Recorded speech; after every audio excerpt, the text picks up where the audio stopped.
Robo Shankar, ये नाम जब भी सुनते हैं ना तो एकदम से वो चेहरा याद आता है। हाँ, वो कमाल की मिमिक्री। और वो अनोखी कॉमिक टाइमिंग, और खासकर वो रोबो डांस, बिल्कुल अलग स्टाइल था उनका। सही कहा।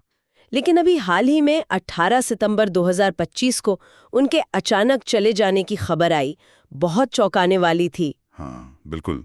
तो आज हम सोच रहे थे कि उनके सफर, उनकी कला और वो जो हंसी की विरासत छोड़ गए हैं उस पर थोड़ी बात करें। एक श्रद्धांजलि भी और उनके जीवन का एक उत्सव भी। बिल्कुल बिल्कुल। उनका सफर देखें तो मदुरई से शुरू हुआ। हाँ। और स्टेज शोज में वो जो रोबोट स्टाइल डांस करते थे, उसी वजह से उनका नाम रोबो पड़ा। अच्छा, तो ये रोबो नाम वहां से आया? जी हाँ।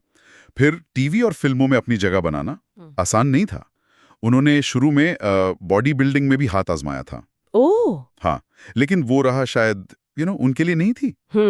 कला का मंच ही उनकी असली मंजिल थी। सही। और वो मंच उन्हें मिला विजय टीवी पर। कल्लक्का पुवत्थु यारू से लोगों ने उन्हें नोटिस करना शुरू किया है ना? हाँ, उससे शुरुआत हुई। लेकिन जो असली पहचान मिली घर घर में, वो थी अथु इथु एथु के सिरिचा पोच्चू सेगमेंट से। अरे हाँ, वो सेगमेंट तो कमाल था। उनकी वो इम्प्रोवाइजेशन, मतलब कुछ भी कर देते थे स्पॉट पर। वही तो, उनकी यही स्पॉन्टेनिटी, यही बात उन्हें फिल्मों तक ले आई। शुरुआत में जैसे इधर को थाने आसे पट्टे बाला कुमारा आई 2013 में, फिर 2014 में वायाई मूडी पेसवाम। छोटे रोल्स थे पर यादगार थे। हाँ, याद है। लेकिन असली धमाका हुआ 2015 की मारी से।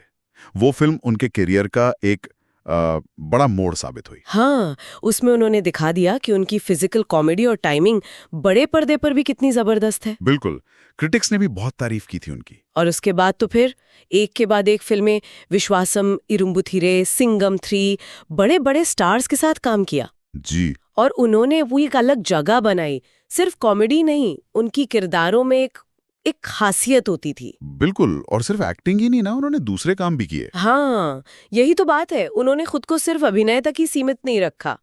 आपको पता है द लायन किंग का जो तमिल वर्जन था, हाँ, उसमें पुम्बा की वो मजेदार आवाज, हाँ, वो रोबो शंकर की थी। अरे वाह, सच में मुझे ये नहीं पता था। हाँ। और इतना ही नहीं, 2020 में एक फिल्म आई थी कन्नी माडम, उसमें उन्होंने गाना भी गाया था। क्या बात है, मतलब सही में मल्टी टैलेंटेड कलाकार थे वो। बिल्कुल। पर्दे पर इतना हंसाने वाले कलाकार की अपनी निजी जिंदगी में भी काफी उतार चढ़ाव रहे। हाँ, वो तो है। उनकी शादी प्रियंका शंकर से हुई और उनकी बेटी इंद्रजा शंकर, वो भी अब एक्टिंग में आ गई हैं। हाँ, बिगिल से डेब्यू किया था उन्होंने ना। जी हाँ, बिगिल जैसी बड़ी फिल्म से तो परिवार भी कला से जुड़ा है। लेकिन पिछले कुछ साल, जैसे आपने कहा, उनके लिए मुश्किल थे। सेहत को लेकर काफी परेशानियां रहीं। हाँ, वो पीलिया हुआ था उन्हें। उसके बाद उनका वजन काफी कम हो गया था।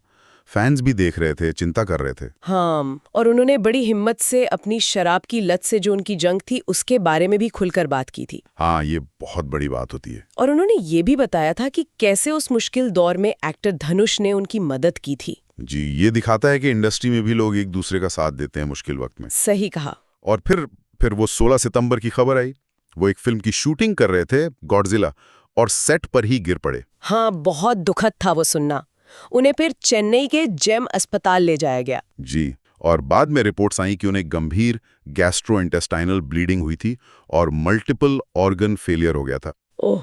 डॉक्टर्स ने बहुत कोशिश की, लेकिन 18 सितंबर 2025 की रात, सिर्फ 46 साल की उम्र में वो चले गए। हाँ, ये खबर मतलब पूरी तमिल फिल्म इंडस्ट्री और उनके लाखों फैंस के लिए एक सदमे जैसी थी। बहुत बड़ा झटका था। कमल हासन, विजय, कार्ति, इंडस्ट्री के सभी बड़े नामों ने उन्हें श्रद्धांजलि दी। सबने उनके वो मजबूत इरादे, उनकी गर्मजोशी, उसको याद किया। उनका जाना वाकई एक बड़ा नुकसान है। बहुत बड़ा। रोबो शंकर का जो सफर है वो अपने आप में एक मिसाल है, कैसे छोटे मंच से उठकर कोई मेन स्ट्रीम सिनेमा में अपनी पहचान बना सकता है। हाँ, उन्होंने स्टेज और टीवी के कलाकारों के लिए जैसे एक रास्ता खोल दिया। और उनकी वो यूनिक कॉमिक टाइमिंग, मिमिक्री और वो रोबोट डांस वाला स्टाइल, वो हमेशा याद रहेगा। उनकी विरासत सिर्फ फिल्मों या शोज में नहीं है, बल्कि वो उस हंसी में है, उस खिलखलाहट में है जो वो दर्शकों के चेहरों पर लाए। सही बात है। और उनका जीवन हमें ये भी याद दिलाता है कि अक्सर जो चेहरे हमें सबसे ज्यादा हंसाते हैं, उनके पीछे कितने गहरे संघर्ष, कितना दर्द छुपा हो सकता है। ये बहुत गहरी बात कही आपने। रोबो शंकर भले ही आज हमारे साथ नहीं है, लेकिन उनकी हंसी, उनकी कला, वो तमिल सिनेमा के इतिहास में हमेशा गूंजती रहेगी। बिल्कुल। और ये सोचने पर मजबूर करती है कि एक कलाकार अपनी कला से कैसे अनगिनत जिंदगियों को छू जाता है, भले ही उसकी अपनी जिंदगी में कितने ही तूफान क्यों ना हो। सही है, उनकी यादें हमेशा रहेंगी।